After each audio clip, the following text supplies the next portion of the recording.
Hello and welcome to Tank and AFV News. My name's Tom, and today we are doing something a little different. We're going to do a video review, and this is of a video that's, well, frankly, I kind of hate. It is from 2003. It's a cable TV documentary called Greatest Military Clashes. It's a series. In this particular episode, or at least half the episode, they look at Sherman versus Tiger, so sort of that tired old trope. And it's about 25 minutes, so I think what I'm going to do is just... I got the whole thing, and I'll play it and sort of stop it at certain points and comment on what we're seeing, because this is a really, really flawed documentary. And you may ask, why am I even bother doing this? It's because people keep posting this thing. If you go to like some of the online forums about tanks or armored warfare or Facebook groups or whatever, it seems like every week or two somebody comes, and it's usually a new member of the forum, and will post a link to this thing on YouTube, because there's several different times it's been uploaded to YouTube. This one, there's also another one from the Engineering Disasters series. It's even worse. Maybe I'll get around to reviewing that one too. But like this one is, it just keeps popping up. It's like a virus, and it's like whack-a-mole. Like it gets debunked and then it pops up again. So I just thought I'd take some time and sort of go through this, because this thing, it greatly irritates me, because it's such a missed opportunity, and it's so typical of how documentaries get made, especially for cable television and things like Discovery or military or whatever channels they have nowadays. It's not about good content. It's just about sort of sensationalizing stuff to keep your eyeballs on the screen until the next commercial break. That's really all it is, because it is factually extremely flawed. Not just in the details. Like, it's not just they're getting the details wrong. The whole conception from the beginning is wrong. This whole notion of Tiger versus Sherman, it's apples and oranges. They're comparing the primary medium tank of the Western Allies to a highly specialized German heavy tank that, Tiger tank, both versions combined, represent like less than 5% of the total German AFV fleet. So it doesn't make any sense to compare them at all. So and as well, it'll become clear as we watch the documentary, just how flawed this comparison is. So without further ado, let's get started. During the Second World War, one of the greatest military clashes to take place was between these two mighty tanks, the American Sherman and the German Tiger. These two monsters went head-to-head in the D-Day landings in some of the most brutal battles the world had ever seen. Only one tank could be the winner. Which would it be?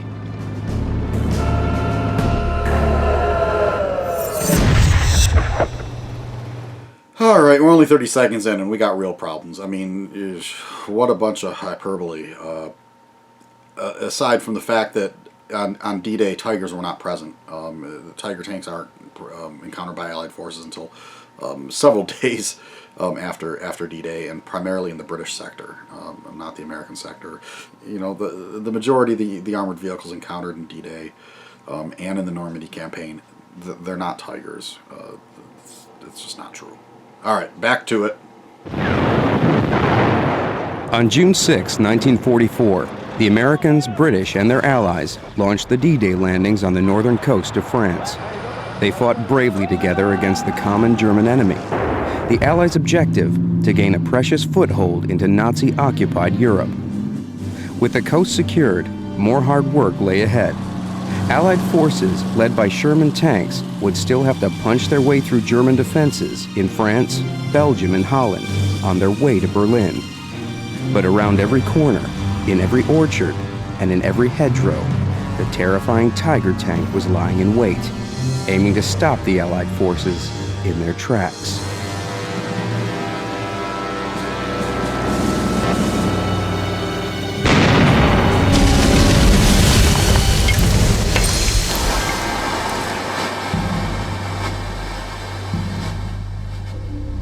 Alright, so some kind of interesting reenactment footage, I guess, and again, more just sort of gross exaggeration about the prevalence of the Tiger on the battlefield.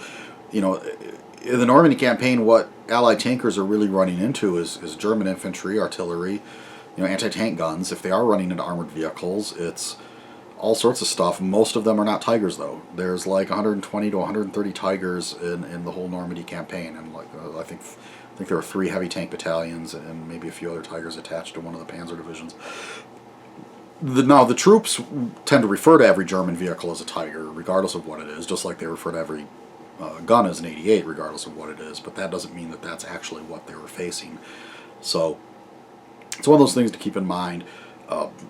It's sort of one of those distortions from sort of post-war counts that's kind of made it into the popular culture. But yeah, the idea that there's like a single lone Tiger tank hiding behind every hedgerow, that's just not the way it was.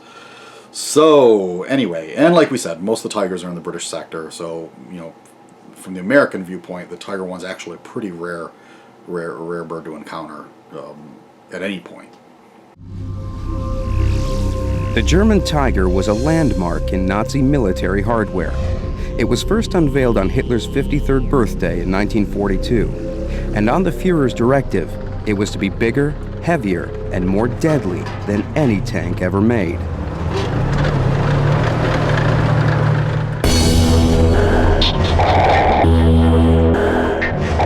The German Tiger weighed 56 tons, and at the time was equipped with the largest gun to be fitted to a mass-produced tank.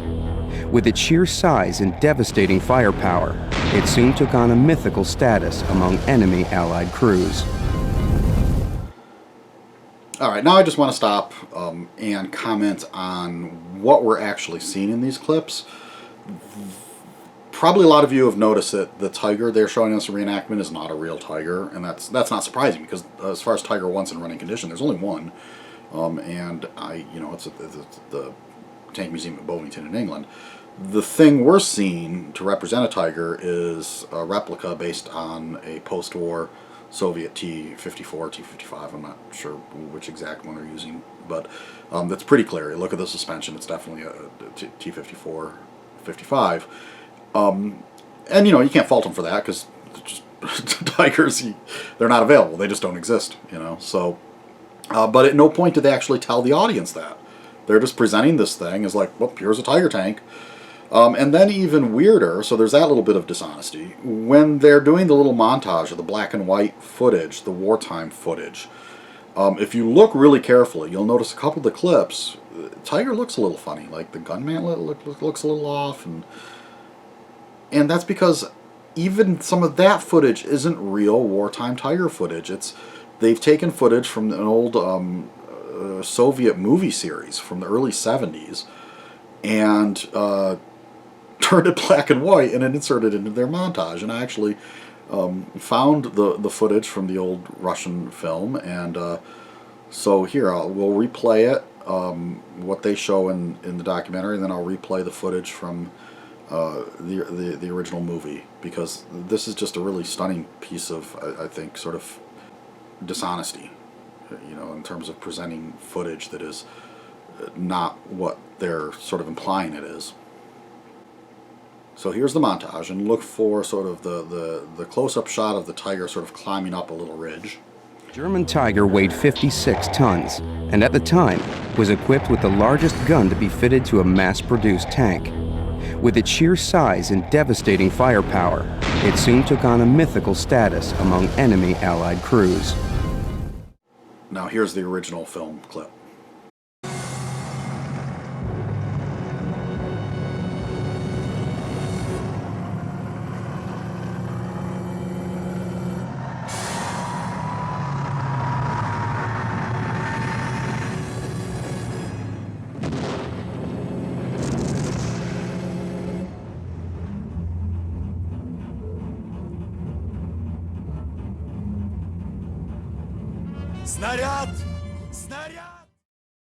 Now the irony is that the replica Tiger that they have using in the reenactments is actually a lot better looking than this one from the old Russian film, even though they're both based on T-54 hulls. I looked upon it as something indestructible, and if it was everywhere you went, if you passed a wood on your flank, say 1,000 yards away, you'd wonder what was lurking in there. the fact was it was a Tiger which was dominant in crews' minds. I'm sure people saw Tigers when they were there. If he sees you, you haven't got a chance, have you? If you see him, you still haven't got a chance. Because of the legends surrounding this beast of a tank, Allied crews soon came to fear its ominous angular shape and looked for it everywhere. On this one occasion, we saw a square shape in the orchard, and we said automatically, that may be a Tiger, let's not beat about the bush, fire. And I fired, very good first shot, and there was a huge explosion of splinters, and we realized we'd shot up one of the farmers' outside toilets. So now these veteran interviews are probably one of the more interesting parts of the documentary. I wish this documentary was just them being interviewed. Ken Townt, that you saw there, actually wrote several books about armored warfare and his experiences during the war. So definitely an interesting figure to be worth hearing. But again, we get these very short clips.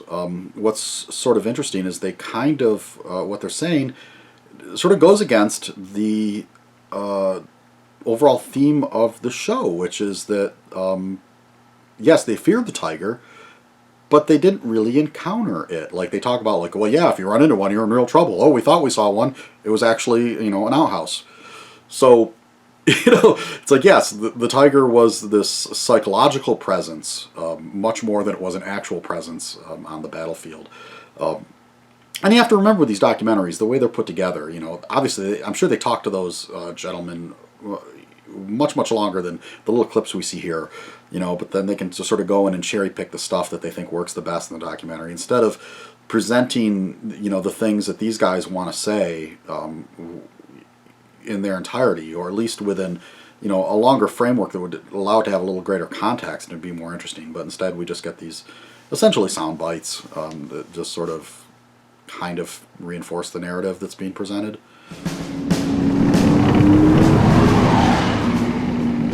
At the same time, the Americans had been working on a design of their own. The Army needed a versatile tank, which would ultimately lead the Allied assault in the planned D-Day landings. It was a vast improvement on Allied tanks that previously had been built. It was called the M4, or as crews came to know it, the Sherman.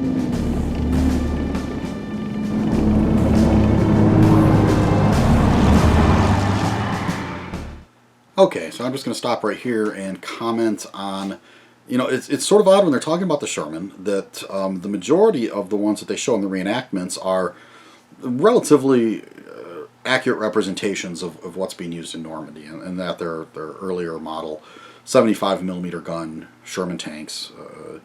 It's a little hard to tell the specific variants, but then in this clip where they're talking about the development of the Sherman tank, they're actually showing you know, what looks like an M4A3 E8. You know, it's got the late model HVSS suspension. It's got the 76mm gun turret. This version isn't in service during D-Day. In fact, it's really not in service in any real numbers until early 1945. You know, I think December 44 they first start trickling into the European theater of operations. So why they chose that footage, I suspect it's that they had it rather than having to go out and shoot something new. But it doesn't really represent the Shermans that are in service in Normandy, that's for sure. My first impression of the Sherman, I thought was brilliant because the maneuverability of it, and as a driver, it had such a wonderful compartment, controls were good, and I honestly, my first impression, I couldn't fault the Sherman, really. I was very impressed with it. The Sherman quickly became the tank chosen for mass production and used by all Allied forces, the Americans, Canadians, British, and eventually even the Russians. And when on June 6, 1944, the Allies needed a tank for the D-Day landings, there was nothing better. The Sherman, trusted by crews and infantry alike. That was until it came into contact with the German Tiger. But of course, we didn't know then what the Germans had, really. No, did we? but I was going to say, I don't think then I knew anything about tigers Well, no, this- at that They stage. didn't tell us much about the tiger. No, they didn't, until we saw this tiger, which had been captured. And it had 20 to 25 shell marks on it, where it hadn't penetrated. And then, of course, when you saw other tanks, other Shermans burn in front of you, you know, sort of not your confidence about it.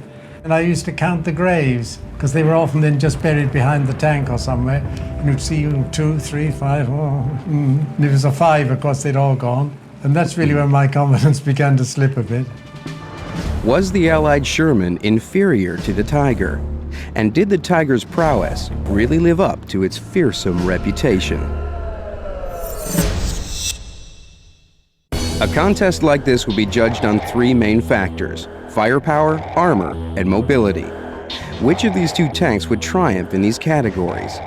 First, firepower.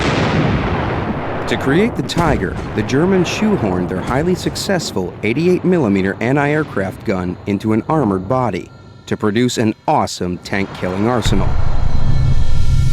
The Sherman was not primarily designed to be a tank killer because its smaller diameter quick-loading artillery gun made it ideal for infantry support.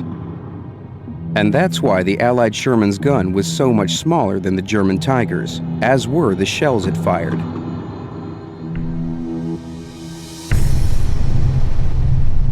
On the left is the 75mm diameter high-explosive round of the Sherman.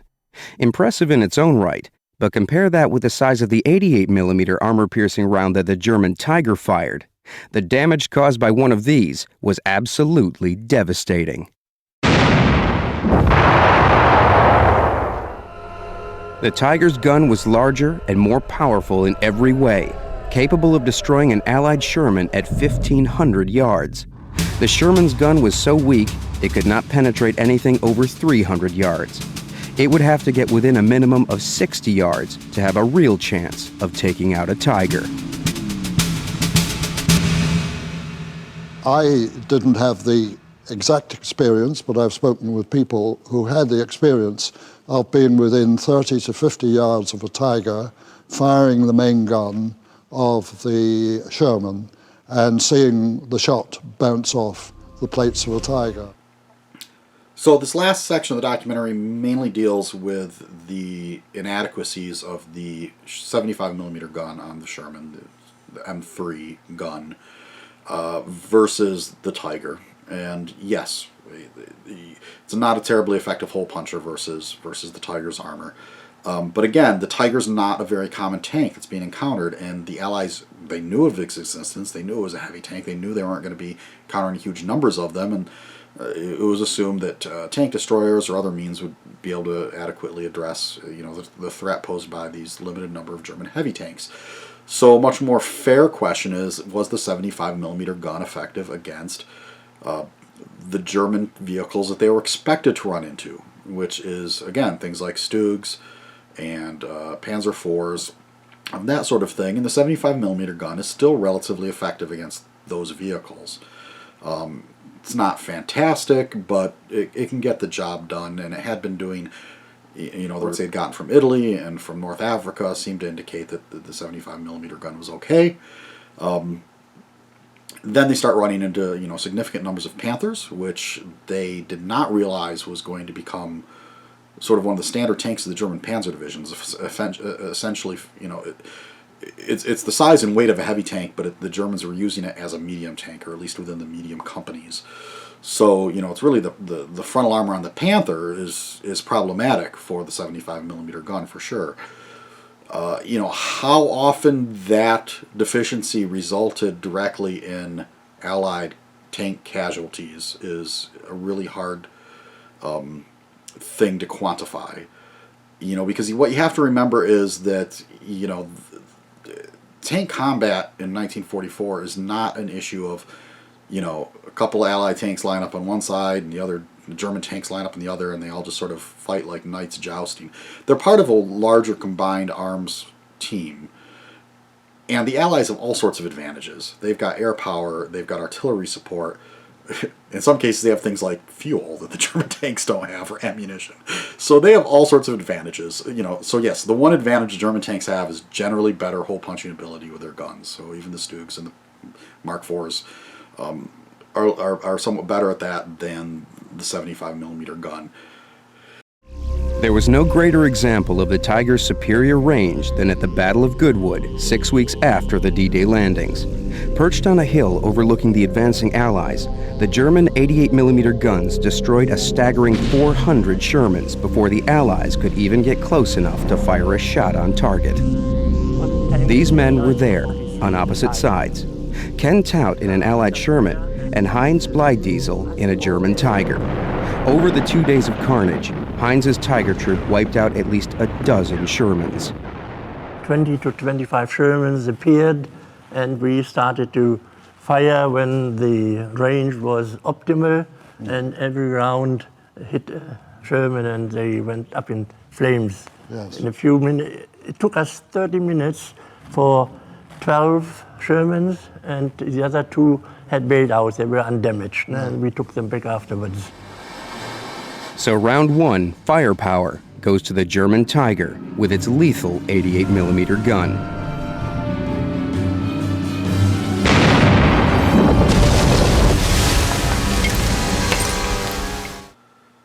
So Operation Goodwood's probably one of the more sort of infamous battles in terms of, Sherman tanks being knocked out in large numbers. And how much of it has to do with the deficiency of the Sherman as a tank, and how much of it has to do with a really sort of uncreative and uninspired battle plan. I think I'll sort of leave that up for people to figure out on their own. This isn't really the place to go into a long, detailed discussion about Operation Goodwood. Other than to say the 400 tank lost figure is sort of the highest that's generally given. I know there's been research that's come out since saying the number's a little lower. For people that really want to delve into the issue more, there's a couple books I would recommend. John Buckley's British Armor in the Normandy Campaign, 1944, is a really interesting read. Unfortunately, it's a little expensive, but it's worth it. There's also the Armored Campaign in Normandy, 1944, by Stephen Napier. The Buckley book's a more positive appraisal. The Napier book is probably a little more critical, so which is kind of nice, kind of contrasting views to a certain extent. But both are worth a look if you really want to go more into this issue of British tank effectiveness, and then Goodwood's addressed in both of those titles. Just as important as firepower was a tank's armor, and the German Tiger had an advantage here too, as military vehicle specialist Tony Lawrence explains. The armour of the Tiger varied in thickness depending on what part of the tank. The frontal armour was up to about 4 inches thick, the side armour less, and the turret armour less. Even so, the frontal armour was impervious to pretty well anything that the Allies could throw at it. Really, the Tiger was a mobile pillbox. To keep the Sherman lighter, the Americans used much thinner armor. In fact, almost half the thickness of the German Tigers. Experts will demonstrate the difference this makes here at an ordnance testing range in southern England. They've set up an experiment to replicate the effects of a direct hit from a German 88mm round on the 2-inch thick side armor plating of an Allied Sherman tank. The real measure of strength will be the potential damage to the crew inside, represented by these targets. High-speed video cameras will record the impact and show how well the armor stands up to the modern equivalent of the Tiger's deadly firepower. Confirm range clear all round. Range clear all round, clear red. Stand by. 3, 2,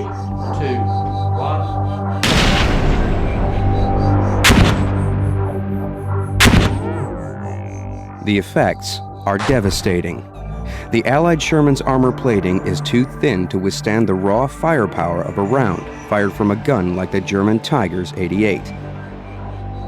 It has penetrated the armor, sliced right through the crew, and exited the other side.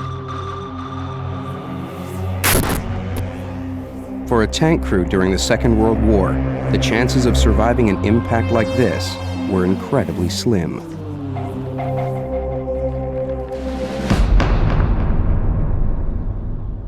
We were advancing through an orchard, but when we got to the edge of the orchard, I heard a gun was firing, which sounded like an 88, and I looked across about sort of 200 yards, and I could see a gun. Suddenly the camouflage came off it a bit, and they were firing at someone else's tank, possibly Nobby's or the other one next to you there. I sort of came a bit out of the trees, and then I could see that the gun was beginning to swivel around towards us. And of course, eventually, it was facing directly at our tank. We were sort of looking down the muzzle, and the next minute it fired and struck our tank up just above the right track. As it entered the tank, first thing I noticed was the shaft was light as it had punched through, and it was an almighty bang, as you may imagine. That was about, I suppose, this much from me, about a yard across the tank, and only about a foot from the co-driver. It struck the ammunition bin, went white hot, and then it shot out underneath and broke the track. But we all got out and we all survived. Extremely lucky. Must have been our lucky day. Brian only survived because the Allied Sherman's armor was so thin, the German shell passed through the tank's wall and straight out the other side, without touching the crew. Few Allied soldiers were as lucky, however.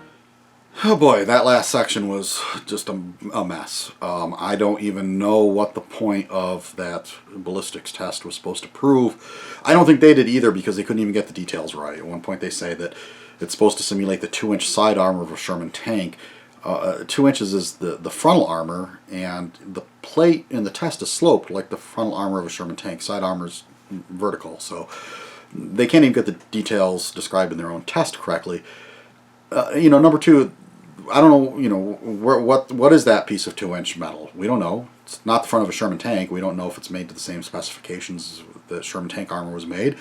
Obviously, they're not firing a real 88mm gun at it. They've got some sort of, I assume, hollow charge that they've set up. So they're really simulating more of a Panzerschreck or Panzerfaust hit than they are a gun, an 88mm gun. Then they have these crew targets lined up like in a row. Like, tank crews are not laid out that way. So, and then we're supposed to be impressed that, yeah, blew a hole in the armor. That's what we'd expect. What's the point? There's all sorts of art. You can go into the archives of just about every country involved in the war. They did ballistics testing, both with their guns and the enemy's equipment as well that they'd capture. There's no question that the majority of the German tank guns in 1944, whether they be 88 or 75mm, could go through the front of a Sherman tank. Like, it's just not an issue. So it's just sensationalism. Just sort of say like, oh my God, look, it blew a hole and the crew's going to be killed. Well, yeah. Ironically, then they go to some crew interviews and sort of undercut the whole thing by the one gentleman who talks about how, like, yeah, we got hit by an 88. For one thing, we don't know if it was an 88, could have been a 75, whatever. And the crew was unscathed. So kind of, yes, obviously they got really darn lucky right there. But the fact of the matter is that, if you look at the stats, and, I've seen a bunch of different numbers, but, in general, for every Allied tank that was knocked out of action, it resulted in about 1.5 casualties per tank. Generally, you didn't lose the entire crew. So, sort of in that test bit, they're trying to imply that every hit would wipe out the entire crew and that kind of thing. That's just not, wasn't borne out in the statistics and the figures.